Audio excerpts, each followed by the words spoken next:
రోజు ఉంటుంది అసెంబ్లీ. ఎందుకు పెడుతున్నామంటే సడన్గా ఇప్పుడు వరకు మన రాజధాని చట్టబద్ధమైనటువంటి నిర్ణయం రాలేదు. ఇంకా అప్పుడు వచ్చి అమరావతి రాజధాని అన్నాం కానీ చట్టపరంగా లేదు. ఇప్పుడు నుంచి ట్రై చేస్తున్నాం. ఇప్పుడు కేంద్ర ప్రభుత్వం కూడా అమరావతి ఒప్పుకుంటారు. ఒప్పుకోవడం కాదు కావాల్సింది పార్లమెంట్లో బిల్లు పాస్ అవ్వాలి. అంటే రేపు 4వ తారీఖు వరకు పార్లమెంట్ ఉంది.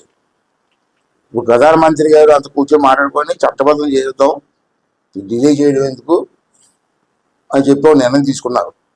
అంటే మాకు ఫోన్ వచ్చింది 2 రోజుల క్రితం. అసెంబ్లీలో తీర్మానం చేసి విజయవాడలో అమరావతి రాజధానిగా ఉండాలని చెప్పి అసెంబ్లీలో ఒక తీర్మానం చేసి పంపించుకున్నారు. ఇమీడియట్గా 4వ తారీఖునేమో పార్లమెంట్లో పెట్టి దాన్ని చట్టం చేస్తారు.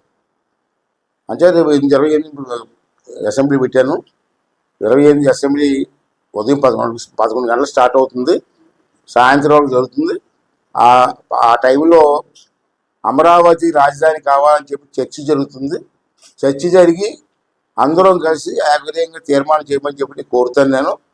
అప్పుడు అందరూ కలిసి తీర్మానం చేస్తారు. తీర్మానం చేస్తే తీర్మానం కాపీని నేను పార్లమెంట్ పంపిస్తాను. పార్లమెంట్లో మళ్ళీ 4వ తారీఖు పార్లమెంట్లో పెడతారు. పార్లమెంట్లో కూడా ఆంధ్ర రాష్ట్రం నుంచి చట్టం చేయమని తీర్మానం వచ్చింది ఏకగ్రీయంగా. దీనిపైన మీ అభిప్రాయం ఏంటని పార్లమెంట్లో అడుగుతారు. పార్లమెంట్లో కూడా అందరూ కూడా మనకే మెజారిటీ ఉంది కాబట్టి అందరూ ఆమోదిస్తారు. అది చట్టపరం అయిపోతుంది. కొంతమంది సైకోల్ లాంటి మాట్లాడడానికి అవకాశం ఉండదు. చట్టం లేదు, చట్టపరం లేదు, రాజధాని ఎలాగంటారని కొంతమంది మాట్లాడతారు మధ్యని. ఆ చట్టం ఏమైతే వాళ్ళు కూడా మాట్లాడడానికి అవకాశం ఉండదు.